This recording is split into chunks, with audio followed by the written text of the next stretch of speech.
जिसका वसुंधरा ने काट दिया था टिकट, वो ही वसुंधरा का बन गया विकल्प। कौन है महारानी दिया कुमारी, जिन्हें बताया जा रहा है राजस्थान के भविष्य का सीएम?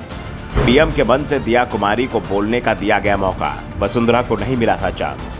महारानी दिया कुमारी और वसुंधरा के बीच की अदावत 5 साल पुरानी है। दरअसल दिया कुमारी ने अपने राजनीतिक करियर की शुरुआत बीजेपी से की और 2013 में पहला चुनाव सवाई माधोपुर विधानसभा सीट से लड़ा था और पहले चुनाव में उन्हें आसानी से जीत मिली और बीजेपी ने राज्य की 200 सीटों में से 162 सीटों पर जीत दर्ज की।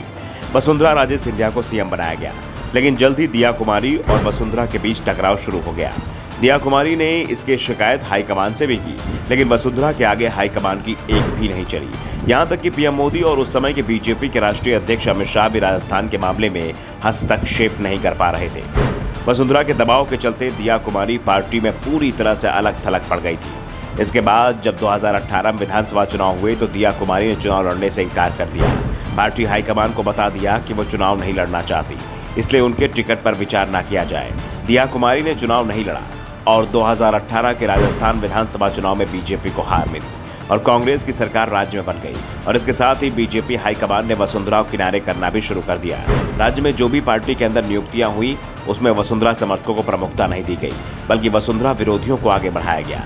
पार्टी ने दिया कुमारी को राजसमंद से टिकट दे दिया और दिया ने ये चुनाव भी बड़े अंतर से जीत लिया और अब 2023 के विधानसभा चुनाव को लेकर कहा जा रहा है कि दिया कुमारी को पार्टी वसुंधरा के विकल्प के तौर पर पेश कर रही है। दरअसल 25 सितंबर को पीएम मोदी की मौजूदगी में दिया कुमारी को मंच से संबोधित करने का अवसर मिला, जबकि राज्य की पूर्व सीएम और वरिष्ठ नेता होने के बावजूद वसुंधरा को मंच से बोलने का अवसर नहीं दिया गया।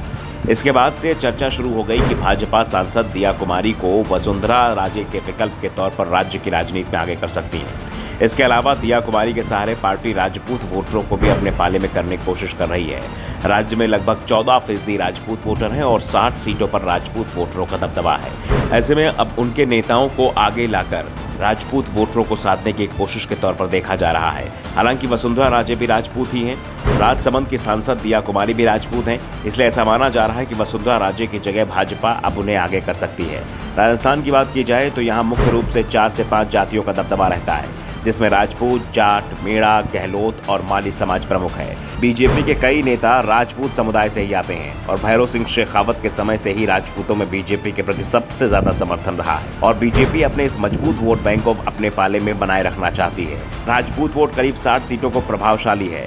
वैसे बीजेपी में इस समय सीएम पद के दावेदारों की संख्या आधा दर्जन से भी ज्यादा है, लेकिन इस समय बीजेपी हाईकमान जिस तरह से दिया को आगे बढ़ा रहा है उसके बाद कई सवाल भी उठ रहे हैं। बताया जा रहा है कि बीजेपी ने राज्य विधानसभा चुनाव के लिए उम्मीदवारों की जो संभावित लिस्ट तैयार की है उसमें दिया कुमारी अकेली ऐसी नेता है जिनका नाम 3 विधानसभा सीटों पर रखा गया है और सबसे बड़ी बात तो ये कि तीनों सीटों पर पार्टी के सर्वे में दिया कुमारी को सबसे ज्यादा समर्थन मिला है, जिसके बाद ये बात भी तय मानी जा रही है कि पार्टी ने दिया कुमारी को विधानसभा चुनाव की तैयारी शुरू करने का भी संकेत दे दिया है। Bureau report, the Navdarpan news.